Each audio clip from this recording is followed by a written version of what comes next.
sénégalais c'est pas à Macky Sall bul xool digganteem ak Macky Sall bu waree ñagas pour l'intérêt de la nation mu ñagas. mais enfin penc non président kenn du ko teg si penc. on badine pas là-dessus. mais enfin président jàpp na ni kenn du ko teg si penc. exactement kenn tegul Macky Sall ci penc bi. dire la vérité c'est pas nekkoo di teg Macky Sall ci penc. la vérité moom la wax ci deuxième communiqué. pourquoi njëkkewul ci loolu boo ko waxee est-ce que tu es en train de nga teg da nga nekk di teg Macky Sall ci penc bi non. tu n'as fait que dire la vérité en rappelant tout le monde à l'ordre mooy maanaam écoutez arrêtez bàyyi leen caaxaan bi ngeen nekkee. fii Sénégal dañoo teg conseil constitutionnel te jokkoo ay bopp ni que conseil moom kese moo mën a reporter élection ci mim réew. c'est pas un décret présidentiel. nekkul ay loi donc bu ñuy voter assemblée nationale nekkul ay comment dirais-je commission d'enquête parlementaire mooy reporter élection. il faut rappeler tout le monde à l'ordre. Abdou Diouf loolu la rappelé loolu la fàttali ci donc sa deuxième communiqué là où j'ai dit heureusement il s'est comment dire il s'est rectifié heureusement. mais nee na dafa wax lu am solo nee na conseil constitutionnel bi mu créé en 92. wax naa la ko fi sëñ bi rôle mooy le garant justement de la constitution. rôle mooy ñu daal di respecter le calendrier électoral est-ce que jàppoon ni.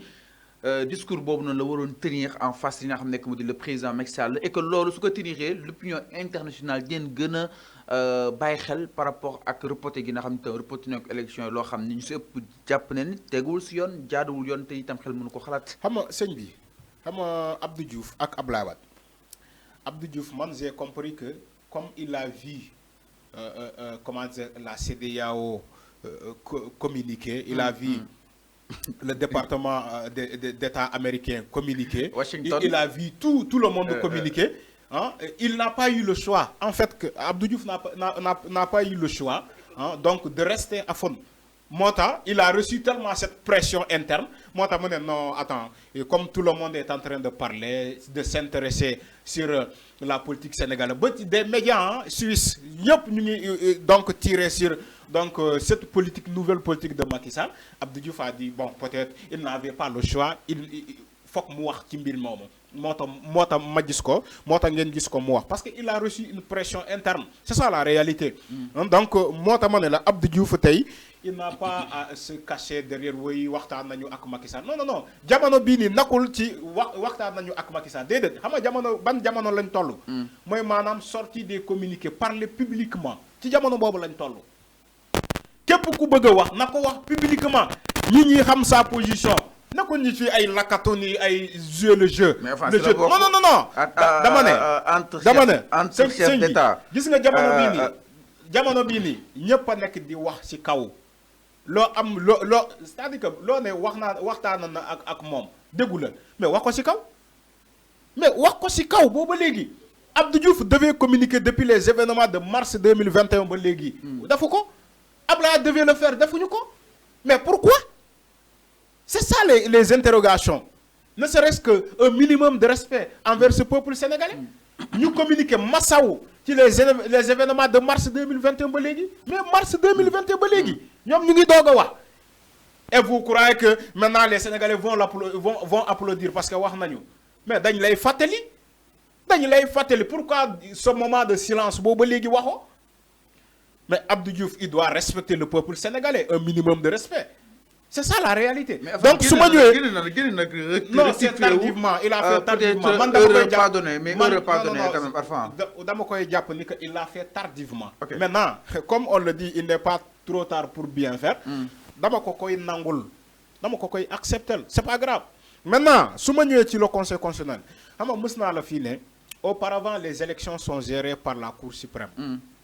Auparavant il n'y avait pas de conseil constitutionnel au Sénégal.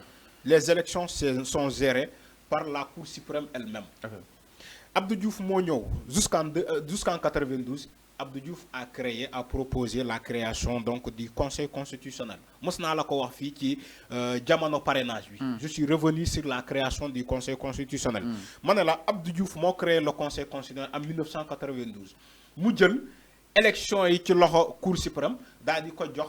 Conseil constitutionnel parce que tribunal électoral boo xamante ne Abdou Diouf daf ko créé spécialement donc pour mu mën a gérer les élections gérer aussi le fichier électoral, hein, donc gérer aussi les candidatures, hein, gérer aussi l'investiture donc du président élu. Donc mota yoy mota mu créer donc mu dadi et donc nommer des juges constitutionnels. Bo xolé conseil constitutionnel lu mu bindo y a que des juges constitutionnels ñoo fa nek.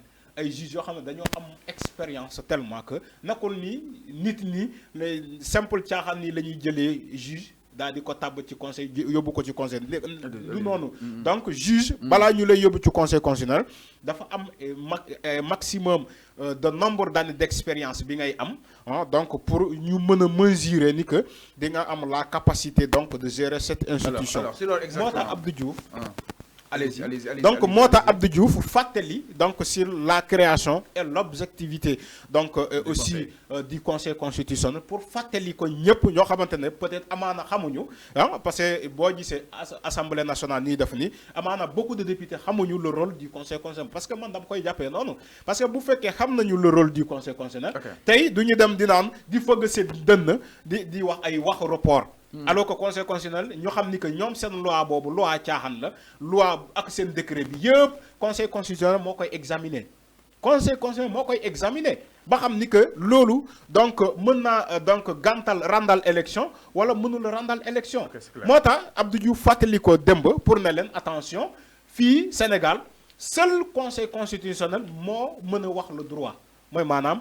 Ba xam ne élection bi mën nañ ko randal wala mën nañ ko maintenir selon le calendrier électoral mom selon la constitution. Abdou Diouf mu ngi koy fàttali demb mais aussi yamul ci mom on a vu des scènes internationales yu melni la radio canadienne Radio Canada donc mom wax na ci mbir moomu et aussi la télévision suisse aussi wax na ci lolu donc ainsi de suite aussi même le chef d'État donc le secrétaire des États américains donc Anthony Blinken mom wax na dem def na demb sorti pour dénoncer lolu yépp dem aussi France def na sorti pour sàkku si président Macky Sall mu daal deltu ginnaaw la situation bi nga xamni itam jël nako par rapport ak walu wul donc mi non la sortie des deux chefs d'État diggante ki nga xam nekk modi Abdou Diouf ak ki nga xam nekk modi Abdoulaye Wade. Abdou Diouf mi ngi daal di rectifier que ni conseil constitutionnel bi nga xam ne itam da ko daal di créé woon en 1992 dafa daal di war a mën a dëppoo ak li nga xam nekk modi justement charte yi fexe itam ba képp ki nga xam ne itam da nga see daal di nekk daal di gis sa bopp jëmale si nga xam nekk modi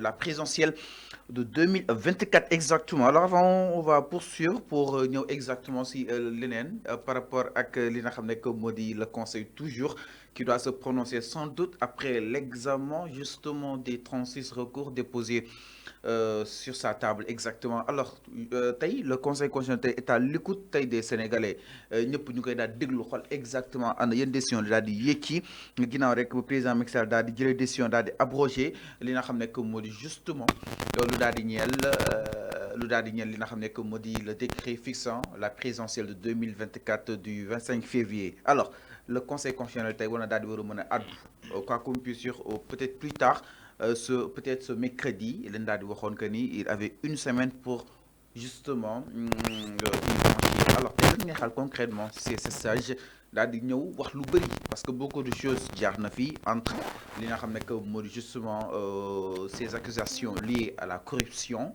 bi nga xam ni itam les députés de PDS ñoo leen ko accusé woon et tant d'autres lan nga xaal concrètement c'est la sortie du conseil constitutionnel. C'est simple xam nga conseil constitutionnel boo gisee ñu ne la moom kese la ñuy xaar mu dire le droit parce que yoon moo ko may nee naa la élection ñaari ñoo koy gérer le conseil constitutionnel et la constitution. keneen ko taxaw di wax mbel ci élection xamu ci dara. xamu ci dara. assemblée nationale lu muy manœuvre le xamuñu ci dara ñoom dañ leen di xaar pour ñu voter ay loi ñoom loi voter loi leneen mooy seen kii mais xaaruñu ci ñoom pour ñu toxal élection parce que gérer wuñu élection l'Assemblée nationale du Sénégal musul gérer élection seul le conseil constitutionnel mooy gérer élection comment dire avant pendant et après. mais ñu ne fii conseil constitutionnel moo koy gérer. ñu ne fii cas force majeure non il y a pas de cas force majeure. Même en cas de force majeure conseil constitutionnel toujours la ñuy déglu. Même en cas de dama lay jox exemple bu simple même en cas de force majeure on écoute uniquement le conseil constitutionnel on n'écoute pas l'Assemblée nationale. Donc yooyu yaa ma wax ay cas force majeure même si dama la ne il y a pas de cas force majeure au Sénégal toutes les institutions fonctionnent à merveille. les institutions fonctionnent à merveille au Sénégal sëñ bi xale yaa ngi jàng enseignants yi ñu ngi def seen cours yow yaa ngi liggéey si man maa ngi liggéey si journalistes yi ñu ngi def seen liggéey police gendarmerie keneen ak keneen institutions yi gën a màgg sax yi màgg si réew mi ñu ngi liggéey maintenant en cas force majeure ñu ngi en guerre Sénégal dafa nekk ci guerre Sénégal nekkul ci guerre c'est quoi la force majeure bi ngeen di wax tout le temps la force en cas woyu force majeure ban force majeure moo am ci Sénégal amul force majeure au Sénégal force majeure kay bi am Sénégal mooy université bu ñu tëj boobu ba léegi nanguwuñu ko ubbi université Cheikh Anta Diop bu ñu tëj boobu mooy force majeure cas force majeure bi boobu la ñu war a wax. de la confrontation des institutions. dama ne sëñ bi gis nga université bi c'est-à-dire que dañoo toog sur une bombe. Sénégal lu ñuy def ni sax xamuñu ko les autorités là lu ñuy def ni di caaxaane université bi qui est en miniature de l'Afrique de l'Ouest ñu yóbbu ko ba zéro université Cheikh Anta Diop. qui était la vitrine internautes yi nee nañ jàppale leen ci son bi exactement. L'université Cheikh Anta Diop qui est la vitrine le modèle des universités en Afrique de l'Ouest tey ñu wàccee ko ba zéro un degré plus bas mu ngi nii tëj depuis des mois kan lay ubbi où sont les étudiants c'est ça la force majeure le cas force majeure bi ngeen di wax loolu la l'université là mais c'est pas des chaînes politiques c'est pas les chaînes politiques yi ñuy gis nii actuellement au Sénégal politiciens yi ñoom depuis Mathusalem lii la ñu yàgg a doxee politiciens yi depuis la nuit des temps nii la ñu yàgg a mel en chamboulement politique way ay caaxaan ay déraillement ay loolu ci contexte boobu la ñu yàgg a mel en fait donc il y a pas de cas force majeure au Sénégal encore une fois il faut que ñu respecter les institutions de ce pays respecter la population sénégalaise et respecter aussi sëñ bi la constitution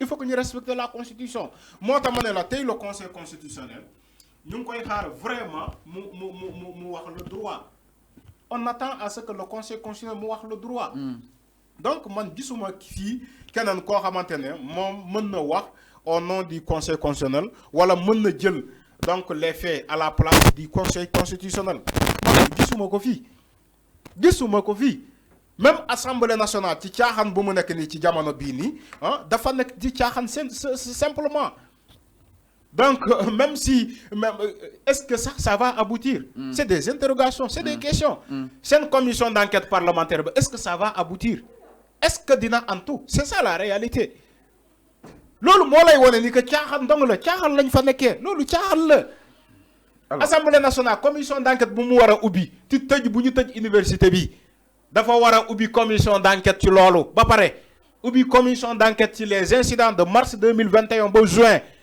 ubbi commission d'enquête ci les fonds Covid-19 rapport de la Cour des comptes ainsi de suite assemblée nationale loolu la war a ubbi commission d'enquête mais mu bàyyi ci ay caaxaanam bu mu nekkee ay révision constitutionnelle ci loi ci simple parce que Karim moo bokkul loolu caaxaan la. alors Alpha loolu caaxaan la loolu laa la ne on est assis sur une bombe Sénégal dafa toog ci bombe te assemblée nationale bokk na ci c'est les acteurs principaux yoo xamante ñoom ñoo def problème boobu. nañu ubbi commission d'enquête ci université bu ñu tëj. ci les morts ba léegi muy am ay morts. manifestation ça ne rime pas avec des morts Sénégal ngay ñëw nga gis ay manifestations qui riment avec des morts chaque fois bu amee manifestation il faut que mu am des morts assemblée nationale fu mu ne gisul ces morts là chaque fois bu amee manifestation mu am ay morts. mais loolu moom soxalu ko. moom assemblée nationale comme ay caaxaan la ñu nekkee. ay député caaxaan kat loolu soxalu leen. mais yaa ne élection urgence la. élection urgence la mais urgence mooy quoi urgence ba nga jéggi conseil constitutionnel urgence dafa mën a am ba nga jéggi conseil constitutionnel sëñ bi yow yaa ko sañ a wax élection dafa am urgence mais urgence ba nga jéggi conseil constitutionnel et jéggi constitution du Sénégal da nga mën a jéggi ñaari ñooñu dem ci assemblée nationale loolu caaxaan la loolu moo lay wane ni que loolu caaxaan dong la mbiru élection doo jéggi juge doo contourner juge bay dem ci ay député ñoo la mën a régler élection waxuma quand est-ce que les députés règlent des élections au Sénégal. Quand est-ce que wax ma kan la depuis 1960 dafa mës a am ay député yi randal élection dafa mën a am bàyyi leen caaxaan li ngeen di wax ni ay caaxaan la. alors Alpha ñu dem si Nations Unies bu ñu nammee def commission d'enquête je sais que namm nañu ko. bu ñu nammee commission d'enquête parlementaire am nañu liggéey sëñ bi am nañu liggéey parce que tëj nañu université am na ay morts depuis mars ba 2021 ba léegi ñu ngi am ay morts ci ay manifestations tout récemment le vendredi passé on a enregistré combien de morts? 3. ana assemblée nationale caaxaankat yi. peut-être ñu ngi ñëw ana caaxaankat yi nekk assemblée nationale ana ñu. mais ñu garder l'optimisme peut-être ñu ngi ñëw exactement mais dañu daal di ñëw si li nga xam nekk moo di crise bi nga xam tam am na fii si diwaanu Sénégal ba tey répression violente restriction de l'espace public et respect des droits humains l'alerte des Nations Unies man ni kon nag ñiitu li nga xam nekk moo di Nations Unies ARFAM jamono ji mi ngi daal di alerter situation bi nga xam ni itam mooy xew fii Sénégal exactement suite aux manifestations yi nga xam ni itam def na 3 morts alors nag ki nga xam ne moo di Volker Turk mu nekk li nga xam ne moo di haut commissaire des Nations Unies aux droits de l'homme ñoom itam ñi ngi daal di delloo si waat président Macky Sall par rapport mu daal di respecter li nga xam ne moo di ses droits fondamentaux exactement ban analyse nga siy def par